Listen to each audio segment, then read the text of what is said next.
పెట్టారు. ఇది సరైనటువంటి విధానం కాదు అనేది ఆ ట్వీట్ సారాంశం. దాని మీద మార్చిలో కేసు రిజిస్టర్ చేశారు. నిన్న ఆమెని తీసుకొచ్చి కోర్టులో ప్రొడ్యూస్ చేశారు. ఇవాళ మాకు లోపలికి వెళ్ళినప్పుడు అర్థమైంది ఏంటంటే, మేము ముగ్గురం లోపలికి వెళ్ళాం. మాధవి గారు అడ్వకేట్ గారు, అదేవిధంగా వేమారెడ్డి గారు మంగళగిరి సమన్వయకర్త. మేము వెళ్ళినప్పుడు ఆమె పాపం బావురుమని ఏడ్చేసింది. ఏడ్చి ఆమె చెప్పిన మాటలు వింటే మాకు కూడా కళ్ళ నీళ్ళ పర్యంతం అయ్యాం. ఆమె చెప్పింది ఏంటంటే, సాయంత్రం 5:30కి అరెస్ట్ చేశారు. అక్కడి నుంచి సుమారుగా 9-10 మధ్యలో దాచేపల్లి పోలీస్ స్టేషన్కి తీసుకొచ్చారు. అక్కడి నుంచి 3 గంటల వరకు నన్ను ఇంటరాగేట్ చేశారు. 3 గంటల తర్వాత కూడా భోజనం పెట్టలేదు, మంచినీళ్ళు ఇవ్వలేదు. 17వ తారీఖు ఉదయం మాత్రమే టిఫిన్ పెట్టారు. ఎంత దారుణమండి ఇది. పోలీస్ కస్టడీలోకి తీసుకొని 24 గంటల లోపు కోర్టులో ప్రొడ్యూస్ చేయవలసినటువంటి బాధ్యత ఉన్నప్పుడు ఆ 24 గంటల్లో మంచినీళ్లు, ఫుడ్ ఏర్పాటు చేయవలసిన బాధ్యత పోలీస్ అధికారులకు ఉండదా? ఎంత దారుణం ఇది.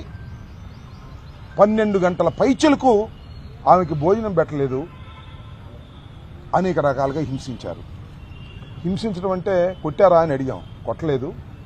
మ్యాజిస్ట్రేట్ గారి ముందు కూడా ఏదైతే 17వ తారీఖు సాయంత్రం మ్యాజిస్ట్రేట్ గారి ముందు హాజరుపరిచినప్పుడు కూడా ఆమె కొన్ని విషయాలు మ్యాజిస్ట్రేట్ గారి దగ్గర చెప్పింది. నన్ను ఇబ్బంది పెట్టారండి, ఫుడ్ పెట్టలేదండి, అనరాని మాటలు అన్నారండి, నోటికి చెప్పలేని మాటలు అన్నారండి అని చెప్పింది. ఇవాళ మాకు కొన్ని విషయాలు చెప్తే బాధేసింది. ఏమ్మా, నువ్వేం పెద్ద గొప్ప అనుకుంటున్నావా? నువ్వు ఆ మాటలు చెప్పొచ్చో చెప్పకూడదో కూడా నాకు తెలియదు. ఎక్కడ పడితే అక్కడ పడుకునేదానివి. నీకు పెద్ద పెద్దోళ్ళు వస్తారా? ఎవడు రాడివాళ్ళ, ఏ ప్లేటర్ రాడివాళ్ళ? వస్తే నేను చూస్తాను.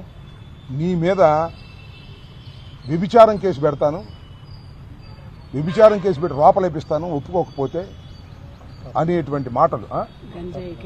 భర్త పిల్లల్ని కూడా కేసుల్లో ఇరికిస్తాను, జాగ్రత్త, గంజాయి కేసు పెడతాను అని సాక్షాత్తు station house officer CI Bhaskar ఆమెను బెదిరించే కార్యక్రమం చేశాడు. అంతేకాదు ఇంకా చాలా మాట్లాడినాడు. ఎవడొస్తాడు ఇప్పుడు? మహేష్ వచ్చి బొచ్చు బిగుతాడా? జగన్మోహన్ రెడ్డి బొచ్చు బిగుతాడా? These are the words used by the circle inspector of police Dachepalli. ఆమె చెప్పిన మాటలు మేమే కల్పించినవి కావు ఇవి. ఇంకా చాలా చాలా మాటలు మాట్లాడాడు. మీ ప్లేడర్లు ఏమన్నా గొప్పోళ్ళ? మా కాళ్ళు పట్టుకు బతిమాడాలి ప్లేడర్లని? ప్లేడర్లు ఏమైనా గొప్పోళ్ళు అనుకుంటున్నారా? ప్లేడర్లు ఏమైనా వదిలించడానికి వస్తారా? మా కాళ్ళు పట్టుకుని బతిమాడాలి అనే మాట ఒకటి. ఇంకో మాట ఏంటమ్మా, మన వినుకొండలో ఎవరు రషీద్, ఇవాళ నేను కన్ను మూసుకుని బయటకు వెళ్తే రషీద్ నరికేస్తారు నేను ఇక్కడ, జాగ్రత్త, ఏమనుకుంటున్నావేమోనన్నా అంట. ఏంటిది? ఎక్కడున్నాం మనం?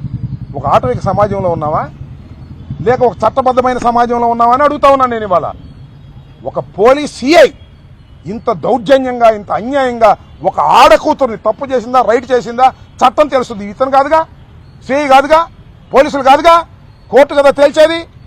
మీరు కేసు పెట్టారు, సోషల్ మీడియా కేసు తీసుకొచ్చారు, ఒక సంఘ విద్రోహ శక్తిలాగా మీరు పట్టుకొచ్చారు, రిమాండ్ చేయించారు. ఎస్ ఉంటుంది, వారం రోజులు, 5 రోజులు, 10 రోజులు బెయిల్ వచ్చేంతవరకు శాశ్వతంగా ఉండదు కదా. ఈ 24 గంటల్లో ఒక మహిళని ఇంత దారుణంగా హింసించినటువంటి సంఘటన ఈ మధ్యకాలంలో ఎక్కడా లేదు. ఉందేమో చెప్పలే ఎవరు. ధైర్యంగా వచ్చి మ్యాజిస్ట్రేట్ గారి ముందు చెప్పుకునేటువంటి పరిస్థితి. ఇంకా చాలా మాటలు ఆమె చెబుతూ ఏడుస్తూ స్టేషన్కి తాళాలు వేశారు. మీరు చూశారు కదా, స్టేషన్కి తాళాలు వేసి బేడీలు వేశారు. అంటే ఎవరు రావడానికి, వీళ్ళు ఎవరు వస్తారో చూస్తానంట అంట. ఏంటిది? ఆయన ఏమన్నా పోలీస్ ఆఫీసరా, విలనా? సినిమాల్లో విలనా? నేను మనవి చేస్తున్నా, నిజంగా ఆడవారి మీద ఏదైనా అసభ్యంగా మాట్లాడితే మేము ఊరుకోం అని చెబుతున్నాడుగా చంద్రబాబు నాయుడు గారు, నారా లోకేష్. భారతమ్మ గారి మీద ఏదంటే వాడిని తీసుకెళ్లి లోపలేసామంటున్నారుగా. ఇవాళ ఒక సిఐఏ సాక్షాత్తు ఒక ఆడ కూతురు మీద ఇంత అన్యాయంగా మాట్లాడాడు. మ్యాజిస్ట్రేట్ ముందు ఆమె రిపోర్ట్ చేసింది. తక్షణం సస్పెండ్ చేయండి. I demand that SI must be suspended immediately. CI must be suspended immediately. ఇంత దారుణంగా పోలీసు వ్యవస్థ వ్యవహరిస్తూ ఉంది. అందరూ కాదులేండి, ఆ సిఐ స్పెషల్.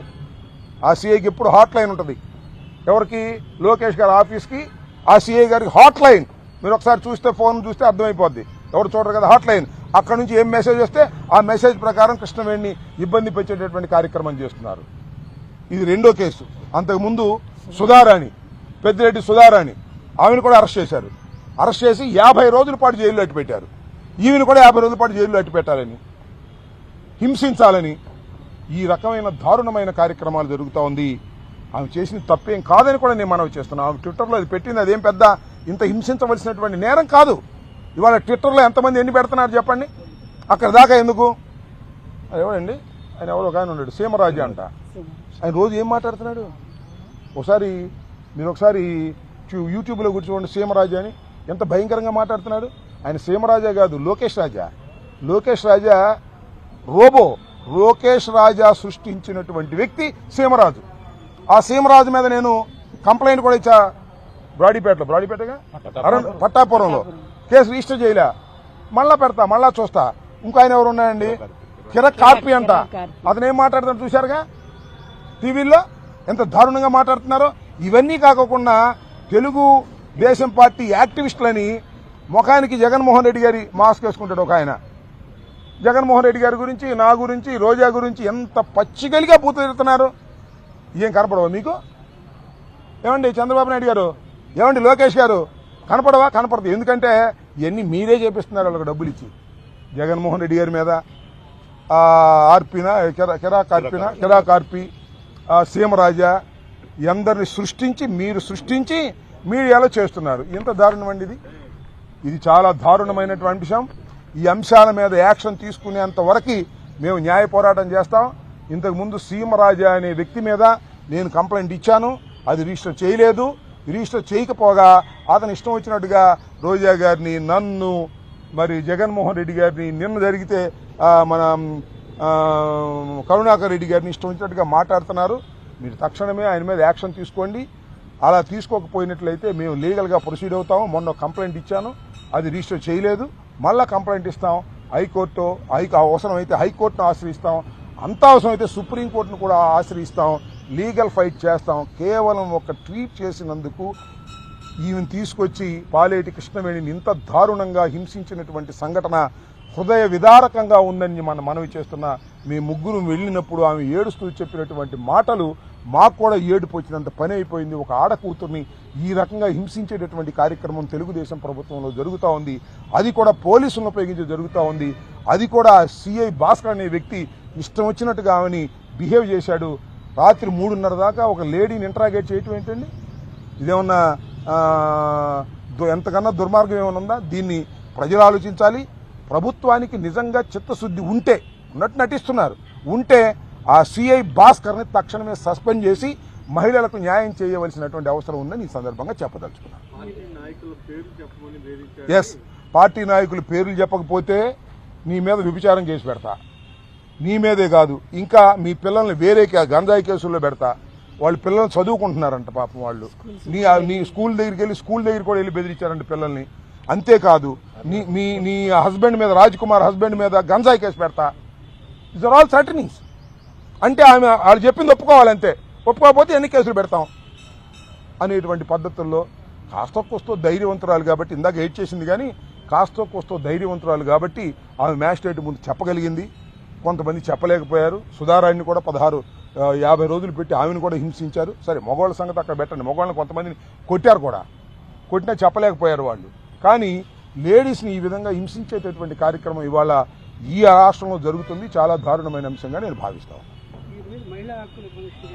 అన్నింటినీ ఇప్పుడు ఆ సిఐ మీద ఈ ఇచ్చినటువంటి కోర్టులో మ్యాజిస్ట్రేట్ గారి ముందు ఇచ్చింది రికార్డ్ చేశారు. దానిలో అన్ని చెప్పలేకపోయానండి. పోసుకొచ్చి నన్ను నోటికి అనరాని మాటలు అన్నాడు సిఐ గారు అని చెప్పింది. అంతేగాని ఇంకా డీటెయిల్డ్గా చెప్పలేదు. దీని మీద న్యాయ సలహా తీసుకొని అవసరమైతే హైకోర్టుకు వెళ్ళేటటువంటి